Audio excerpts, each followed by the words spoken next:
brought to you by Silver Pumps and Motors.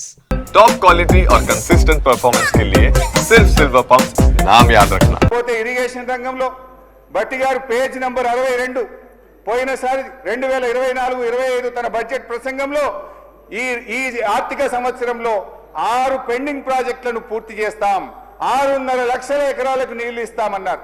నేను అడుగుతా ఉన్న బట్టి గారు, ఏ 6 ప్రాజెక్టులు పూర్తి చేశారో 6 ప్రాజెక్టుల పేరు చెప్పండి, ఎన్ని ఎకరాల ఆయకట్టు ఇచ్చారో వివరాలు చెప్పండి అని చెప్పి నేను మీ ద్వారా బట్టి గారిని కోరుతా ఉన్నా అధ్యక్ష.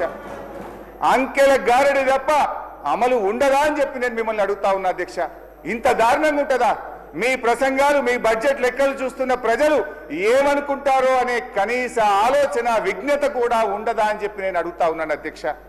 బడ్జెట్ అంటే అధ్యక్ష లెక్కలు కాదు, బడ్జెట్ అంటే అంకెలు కాదు, బడ్జెట్ అంటే ఒక భరోసా, బడ్జెట్ అంటే రాష్ట్ర భవిష్యత్తు, బడ్జెట్ అంటే బ్రతుకు తెరువు, బడ్జెట్ అంటే బాధలు తీర్చాలి. కానీ వీళ్ళ బడ్జెట్ అధ్యక్ష చెప్పిన దాంట్లో ఒక్కటి కూడా అమలు చేయకుండా అంకెల గారెడితో ప్రజల్ని మాయ చేసేటువంటి ప్రయత్నం చేశారు అధ్యక్ష. అధ్యక్ష, అంకెలు చూస్తే ఆర్భాటం, పనులు చూస్తే డొల్లతనం. ఇది గత బడ్జెట్ కథ, ఇది గత బడ్జెట్ కథ. ఇక వర్ధమానానికి ఈ సంవత్సరం బడ్జెట్లోకి వద్దాం అధ్యక్ష. ఇక ఈ సంవత్సరం బడ్జెట్లోకి వద్దాం అధ్యక్ష. ఈ బడ్జెట్లో బట్టి గారు పేరా నంబర్ 62, బట్టి గారు పేరా నంబర్ 62లో ఒక మాట చెప్పారు అధ్యక్ష. నది దాటేదాకా ఓడమల్లయ్య, దాటిన తర్వాత బోడమల్లయ్య అని పేరా 62లో బట్టి గారు చెప్పారు అధ్యక్ష. ఇది కాంగ్రెస్ పార్టీకి బాగా సూట్ అవుతుంది.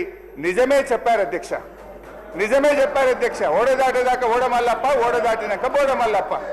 ఎందుకంటే అధ్యక్ష ఎన్నికల ముందు వాగ్దానాల జాతర చేశారు, ఎన్నికలు కాగానే వాటిని పాతర వేశారు.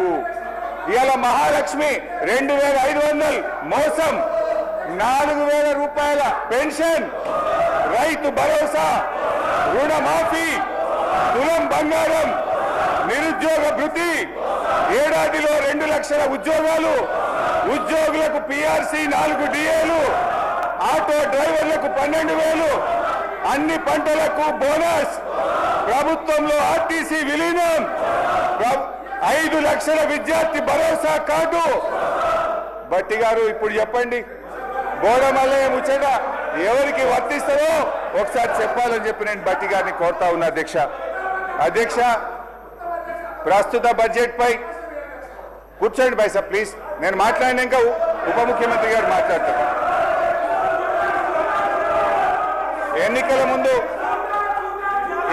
ముందు ఒక ప్రముఖ టీవీ ఛానల్ ఇంటర్వ్యూలో బట్టి గారు ఒక జర్నలిస్ట్, రాష్ట్ర ఆదాయానికి మీరు చేస్తున్న వాగ్దానాలకు మధ్య తీవ్ర అంతరం ఉంది, ఎలా అమలు చేస్తారని అడిగారు అధ్యక్ష.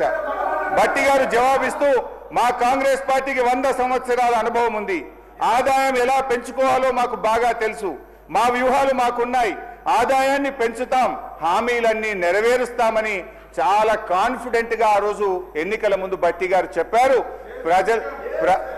ఎన్నికల ముందు చెప్పారు, ప్రజల్ని నమ్మించే ప్రయత్నం చేశారు అధ్యక్ష. అయితే ఈ 15 నెలల ఆచరణలో ఏం జరిగిందో, ఏం ఒరిగిందో మనతో పాటు రాష్ట్ర ప్రజలందరికీ తెలుసు. వాస్తవిక బడ్జెట్ అంటూ డాంబికంగా ప్రవేశపెట్టిన గత బడ్జెట్ ఏమైందో చూశాం. ఇప్పుడు మళ్ళీ 3,04,965 కోట్ల రూపాయల బడ్జెట్ అని మరో గాలిమేడ కట్టారు.